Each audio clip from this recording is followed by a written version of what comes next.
భద్రారెడ్డి. ఏంటి అన్నగారు ఇలా వచ్చారు? అనుకున్న పని అయిపోయిందట కదా. అసలు దేని గురించి మీరు మాట్లాడుతున్నది? రుద్రారం గురించి. రుద్రారం సంగతి తర్వాత మాట్లాడుకుందాం. ముందు నువ్వు వచ్చిన సంగతి ఏంటో చెప్పు.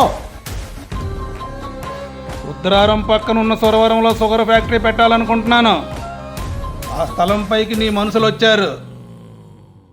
నీకు తెలియకుండానే ఈ పనులన్నీ జరుగుతున్నాయా?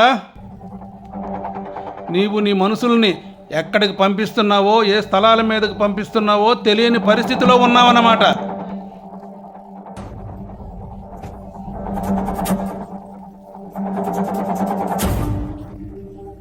అయినా ఆ స్థలం నీ పేరు మీద లేదే. ఆల్రెడీ 50% పే చేశాను.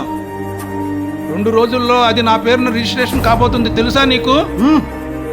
నా మనుషులు నీ జోలికి రారు, కానీ ఇక నువ్వు వెళ్ళొచ్చు.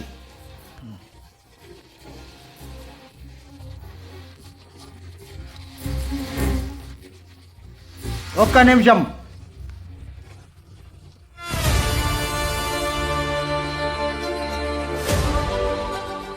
రుద్రారం విషయం మళ్ళీ నా ముందు ఎత్తవద్దు.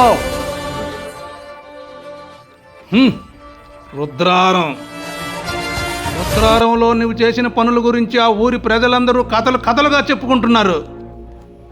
అనవసరంగా ఆ ఊరి రైతు శంకరయ్య ప్రాణాలు బలి తీసుకున్నావు కదరా. ఇప్పుడు ఆ రైతు కూతురు ప్రాణాలు తీయడానికి వెంటబడుతున్నావు. పేరు లక్ష్మి. లక్ష్మి? దాని పేరు లక్ష్మి అన్నమాట. ఇప్పుడు నా ప్రయాణం ఆ లక్ష్మి వైపే.